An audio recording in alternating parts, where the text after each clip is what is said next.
Boa noite a todos. Nós vamos trazer para nossa reflexão um dos temas desenvolvidos por Kardec, analisados por Kardec no Livro dos Espíritos, quando ele faz as perguntas aos espíritos sobre a intervenção de Deus nas penas e recompensas. Então ele pergunta: Deus se ocupa pessoalmente de cada homem? Não é ele demasiadamente grande, nós muito pequenos, para que cada indivíduo em particular tenha aos seus olhos alguma importância? É muito comum essa dúvida por desconhecermos o que é Deus, não é? Então, muitos pensam, como que Deus vai se ocupar de tudo, nos mínimos detalhes, de todos nós, e não conseguem conceber essa ideia de um Deus amoroso que nos acompanha, né? Justamente porque desconhecemos as leis divinas que nos regem, né? E Kardec pergunta, então, trazendo a dúvida de todos nós aos espíritos, e eles nos respondem. Deus se ocupa de todos os seres que criou, por menores que sejam. Nada é demasiado pequeno para a sua bondade. Deus tem a necessidade de se ocupar de cada um dos nossos atos para nos recompensar ou punir?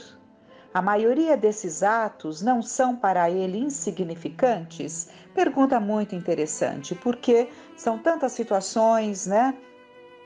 Tantos atos, muitos deles muito insignificantes. Como que Deus agiria nesse conceito que nós temos de punição ou recompensa, né? Temos aquela ideia de que Deus nos pune. Então, como que ficaria essa determinação de Deus arbitrando quando receberemos ali um castigo por algum ato? Então, pergunta muito interessante.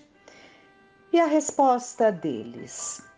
Deus tem as suas leis, que regulam todas as vossas ações. Se as violardes, a culpa é vossa. Sem dúvida, quando um homem comete um excesso, Deus não expende um julgamento contra ele, dizendo-lhe, por exemplo, tu és um glutão, eu te vou punir, mas ele traçou um limite. As doenças e por vezes a morte são consequências dos excessos. Eis a punição. Ela resulta da infração da lei. Assim se passa em tudo. Então é exatamente isso, né? Essas dúvidas é justamente porque desconhecemos as leis criadas por Deus e nem buscamos compreendê-las, né? Porque se a compreendêssemos, saberíamos que Deus criou suas leis. E nessas leis ele estabeleceu o ponto de equilíbrio. Quando nos excedemos para mais ou para menos, sofremos as consequências, tanto do excesso quanto da falta. É isso, não é castigo, é consequência. Naturalmente, sem que ele tenha que determinar, você vai passar por isso porque fez isso. Simplesmente consequências.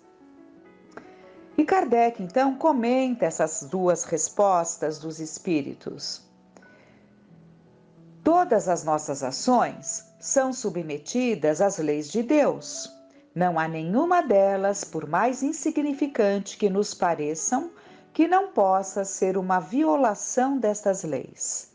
Se sofremos as consequências dessa violação, não nos devemos queixar senão de nós mesmos, que nos fazemos assim os artífices de nossa felicidade ou de nossa infelicidade futura. Então, nós vamos construindo as nossas vidas, os nossos destinos. Evidentemente que essa construção que vamos fazendo, elas têm o reflexo tanto do nosso passado, como já estamos projetando situações para o futuro, né? Então, mas somos nós que vamos construindo o nosso caminho. Essa verdade se torna sensível, diz Kardec, pelo seguinte apólogo: um pai dá ao filho a educação e a instrução, ou seja, os meios para saber conduzir-se.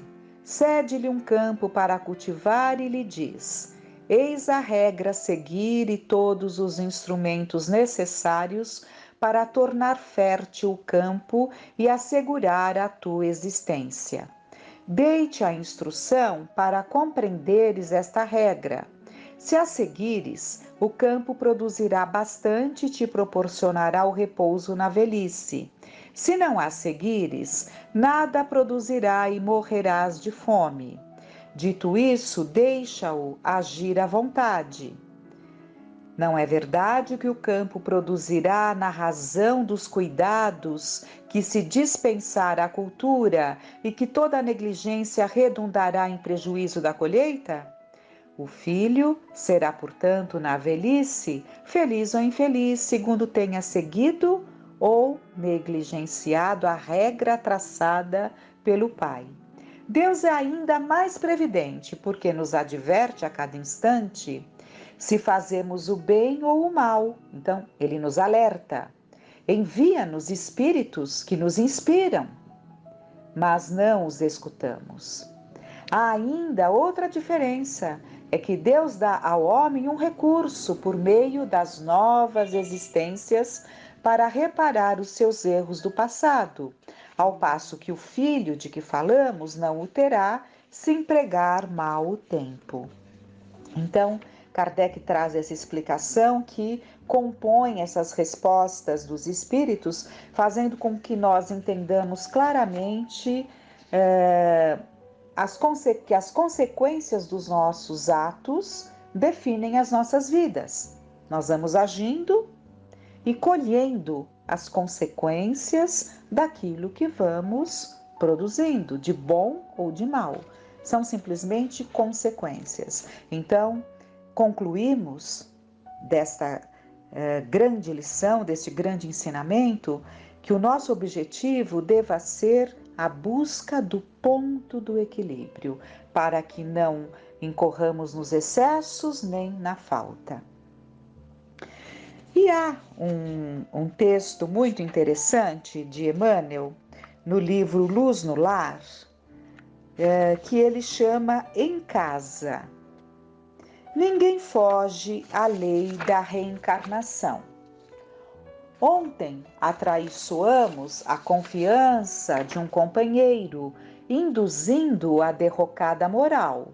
Hoje guardamo-lo na condição do parente difícil que nos pede sacrifício incessante.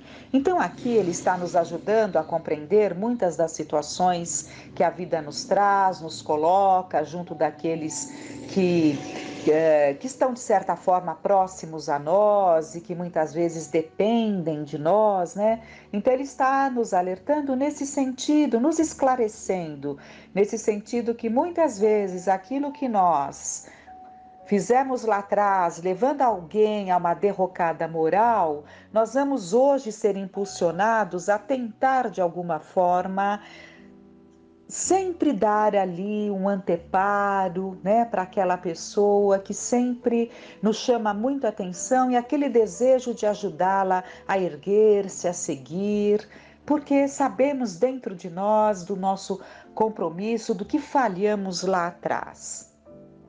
Ontem abandonamos a jovem que nos amava, inclinando-a ao mergulho na lagoa do vício. Hoje, temo-la de volta por filha incompreensiva, necessitada de muito amor. Ontem, colocamos o orgulho e a vaidade no peito de um irmão que nos seguia os exemplos menos felizes. Hoje, partilhamos com ele a afeição de esposo despótico ou de filho problema, o cálice amargo da redenção. Ontem, esquecemos compromissos veneráveis, arrastando alguém ao suicídio. Hoje, reencontramos esse mesmo alguém na pessoa de um filhinho, portador de moléstia irreversível. tutelando-lhe à custa de lágrimas o trabalho de reajuste. Ontem, abandonamos a companheira inexperiente à míngua de todo auxílio, situando-a nas garras da delinquência. Hoje, achamo-la ao nosso lado, na presença da esposa conturbada e doente, a exigir-nos a permanência no curso infatigável da tolerância. Ontem, dilaceramos a alma sensível de pais afetuosos e devotados, sangrando-lhes o espírito a punhaladas de ingratidão. Hoje moramos no espinheiro em forma de lar, carregando fardos de angústia a fim de aprender a plantar carinho e fidelidade. À frente de toda dificuldade e de toda prova, abençoa sempre e faze o melhor que possas. Ajuda aos que te partilham a experiência, ora pelos que te perseguem, sorri para os que te ferem e desculpa todos aqueles que te injuriam. A humildade é a chave de nossa libertação. E sejam quais forem os teus obstáculos na família, é preciso reconhecer que toda a construção moral do reino de Deus perante o mundo começa nos alicerces invisíveis da luta em casa. Emmanuel. É o que sempre aprendemos.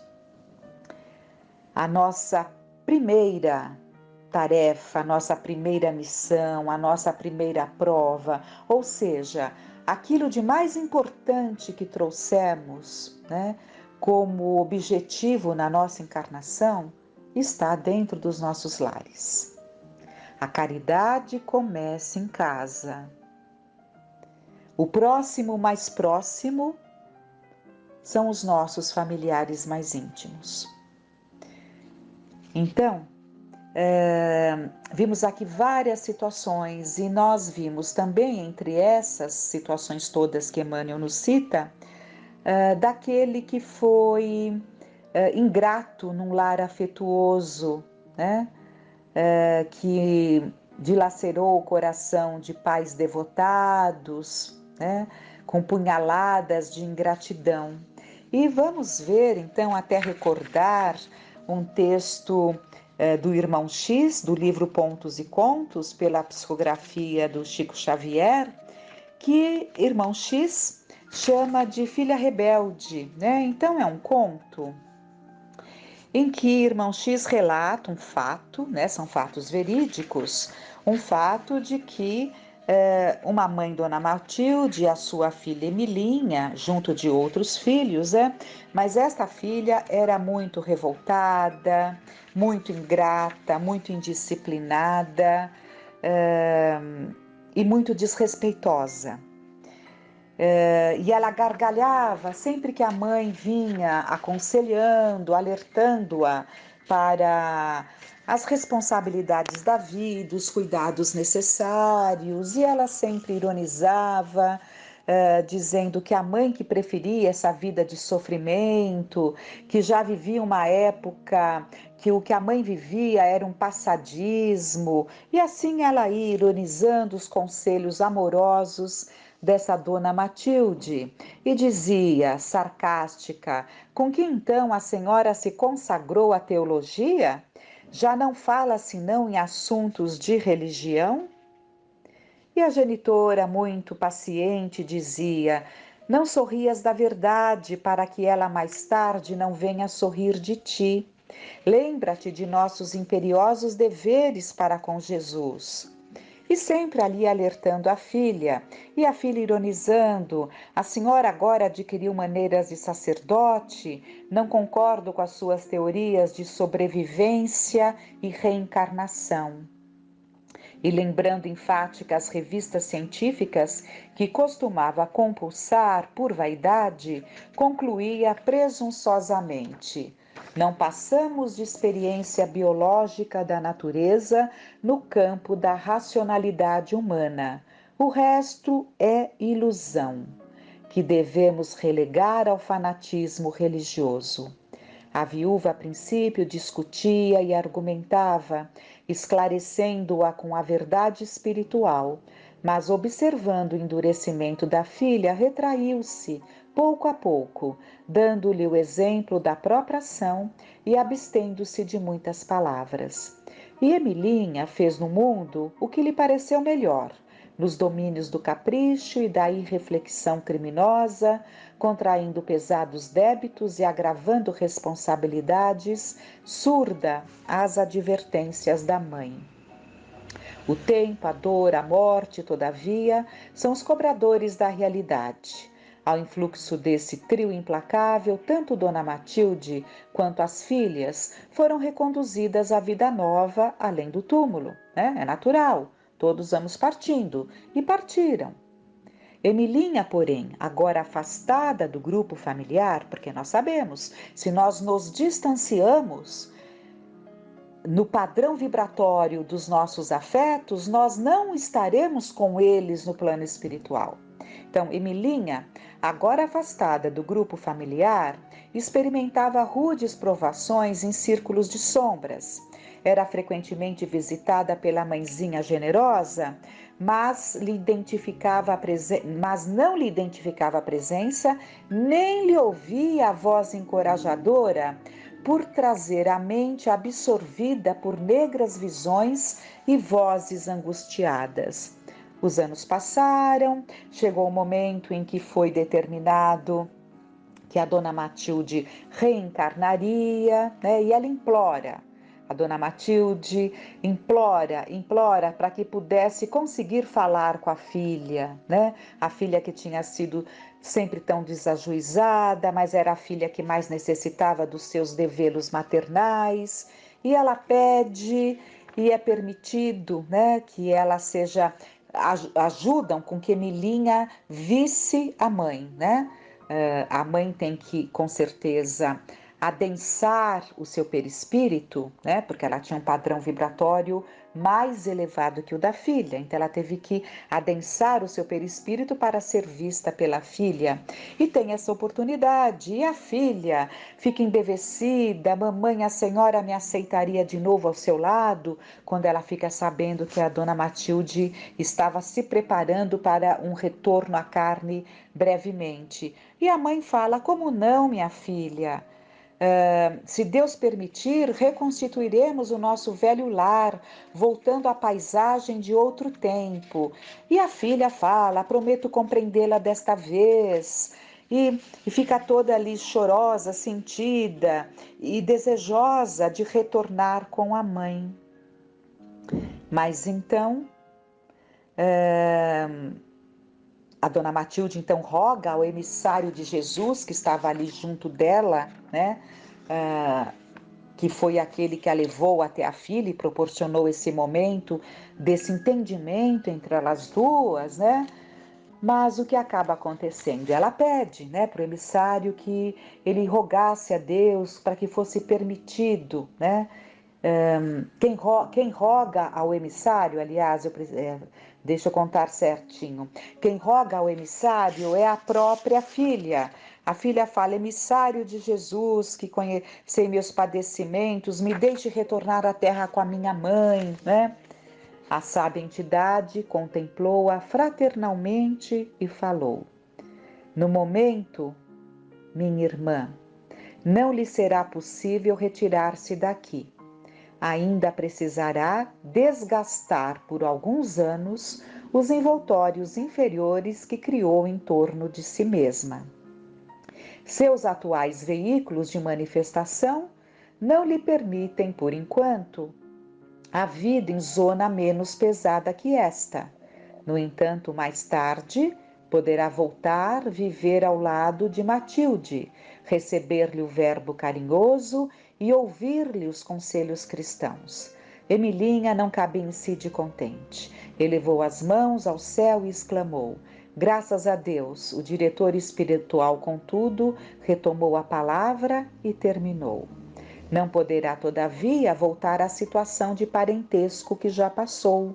Não tem títulos de serviço prestado que autorizem, agora, a regressar como filha de Matilde, mas retornará você ao mundo como criado humilde da sua residência, para que, na verdadeira condição de obediência, aprenda a valorizar o tesouro que Deus lhe concedeu.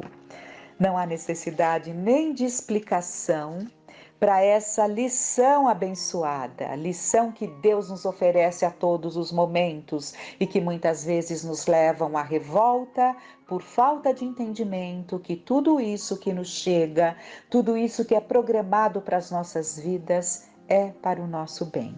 Então a Emilinha não poderia estar, a Emilinha não poderia nem estar ao lado da mãe Matilde no plano espiritual, enquanto ela estava naquele período que antecederia o preparo para a reencarnação, pelo padrão vibratório inferior, nem tampouco mais tarde retornar como filha, porque tinha sido filha e não valorizou. Então, são esses os ensinamentos abençoados que devem nos levar a profundas reflexões. Tenhamos uma noite de paz.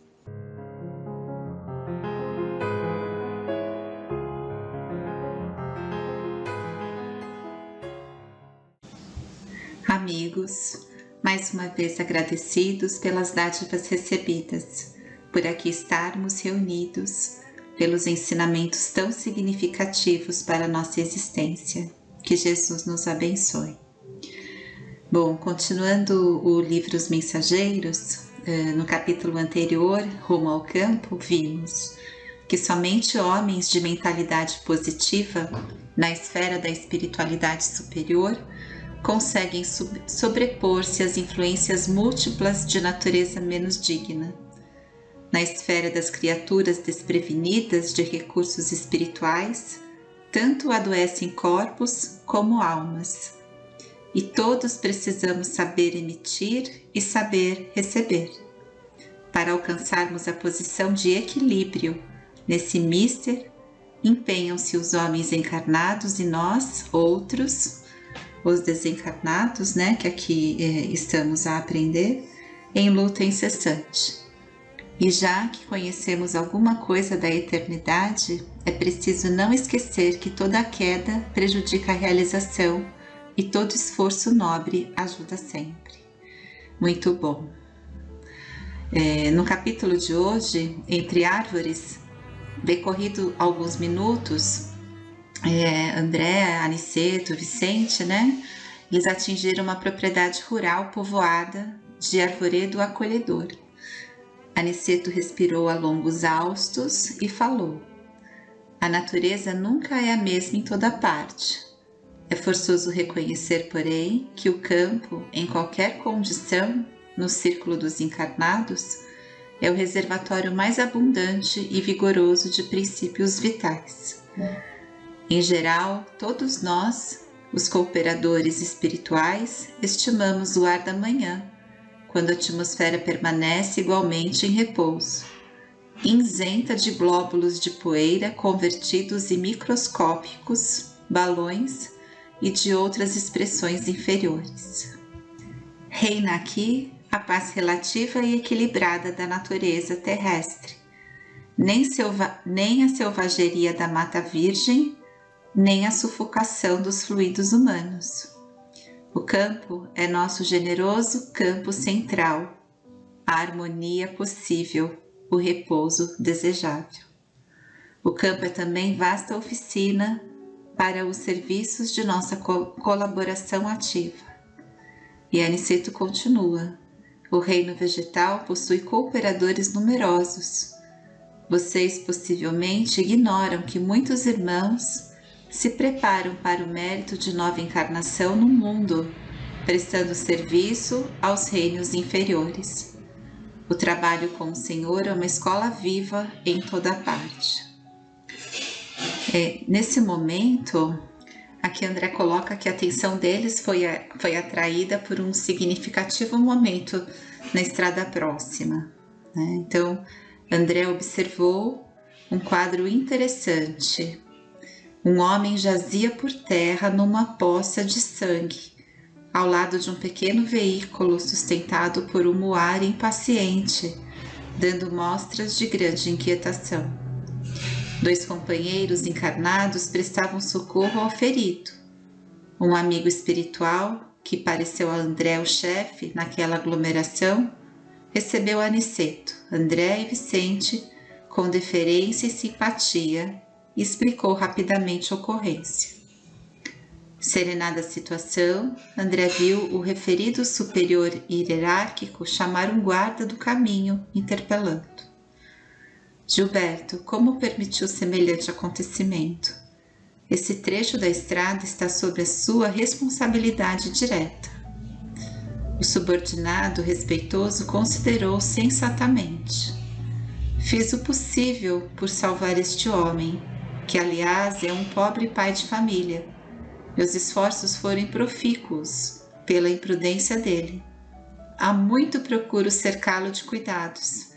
Sempre que passa por aqui, entretanto, o infeliz não tem o mínimo respeito pelos dons naturais de Deus.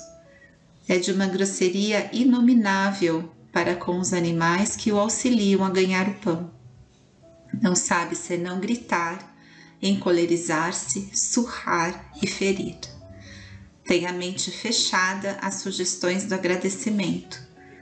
Não estima senão a praga e o chicote. Hoje tanto perturbou o pobre Muar, que o ajuda, tanto castigou, que pareceu mais animalizado.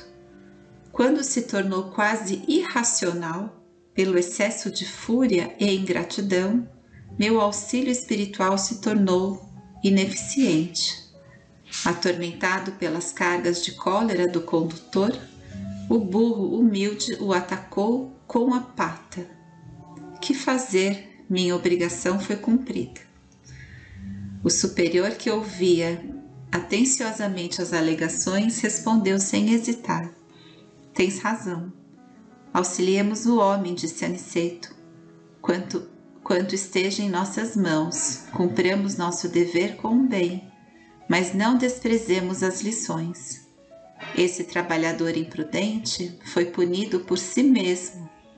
A cólera é punida por suas consequências. O mal segue-se o mal. Se os seres inferiores, nossos irmãos, no grande lar da vida, nos favorecem os valores do serviço, devemos dar-lhes, por nossa vez, os valores da educação. Ora, ninguém pode educar odiando, nem edificar algo de útil com a fúria e a brutalidade. Como homem comum, nosso pobre amigo sofrerá muitos dias, chumbado ao leito, entre as aflições dos familiares. Demorar-se-á um tanto a restabelecer o equilíbrio orgânico. Mas como espírito eterno, recebeu agora uma lição útil e necessária. André, altamente surpreendido, começou a compreender que ninguém desrespeita a natureza sem doloroso choque de retorno a todo o tempo. Então esse capítulo é bem interessante, né? Porque André, ele apresenta a nós um novo olhar com relação ao campo, né? Ao ambiente rural, diferenciado da floresta densa, né? Onde ainda tem ali o aspecto selvagem, e do ambiente urbano, né? Onde a gente tem as aflições ali do nosso dia a dia. E André coloca aqui o quanto que esse ambiente ele favorece também o trabalho dos espíritos, né? Como também o amanhecer, onde o céu ainda está desprovido daqueles poluentes, né, nossos, né, do nosso planeta, como também daquelas emanações, né, tão nocivas à nossa saúde.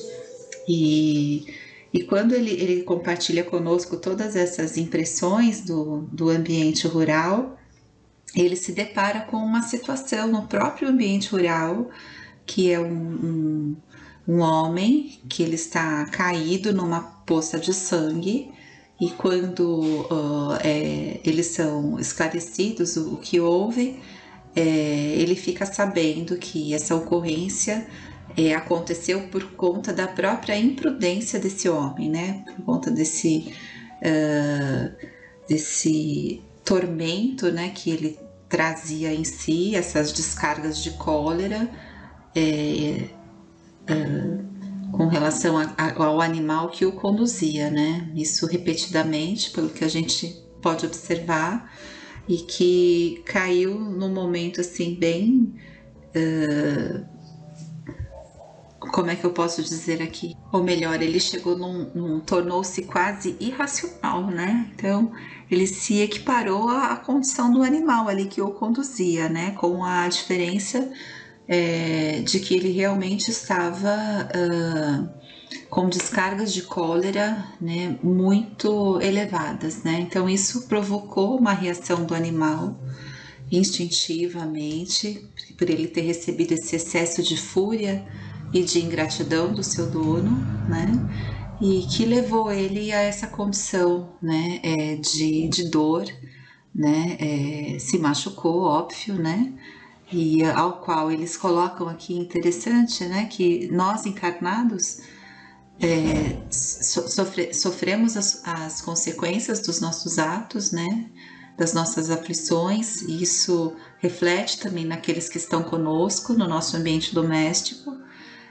Mas a lição mesmo que fica para o espírito, né? Porque ele se deparou com um momento onde isso vai causar para ele uma mudança de atitude, né? Porque quando ele fala aqui, né, que como espírito eterno recebeu uma lição útil e necessária, isso é sinal de que tá nele essa consequência da causa, né, daquilo que ele provocou, né? Então, muitas vezes a gente se vê numa situação assim mais comprometedora, né? E a gente não aprende com essa situação comprometedora, a gente sai muito mais enfurecido, né? Que pelo que a gente entende aqui com essas palavras de André, por conta dele ter sido hospitalizado e dele ficar uns bons dias sofrendo essas consequências, possivelmente ele vai refletir com relação a tudo isso que ocorreu, e por conta disso, né, e até mesmo o período de reestabelecimento, que não é fácil, né, por conta do que ele sofreu no corpo, vai fazer com que ele realmente entenda isso como uma lição útil, né, e necessária, para que ele não repita novamente isso que foi provocado, tá certo?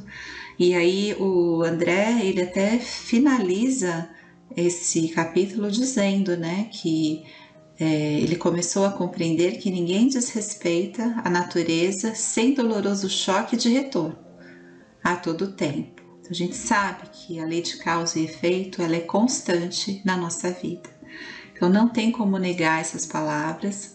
Muitos de nós vivenciamos, né, cada qual ali no seu contexto, doméstico ou não, e é muito útil mesmo esses ensinamentos para que a gente possa refletir, né, tudo que nós vivenciamos em nossas vidas também, não é? Então, bom, é isso, que Jesus nos abençoe, fique em paz e até o nosso próximo encontro.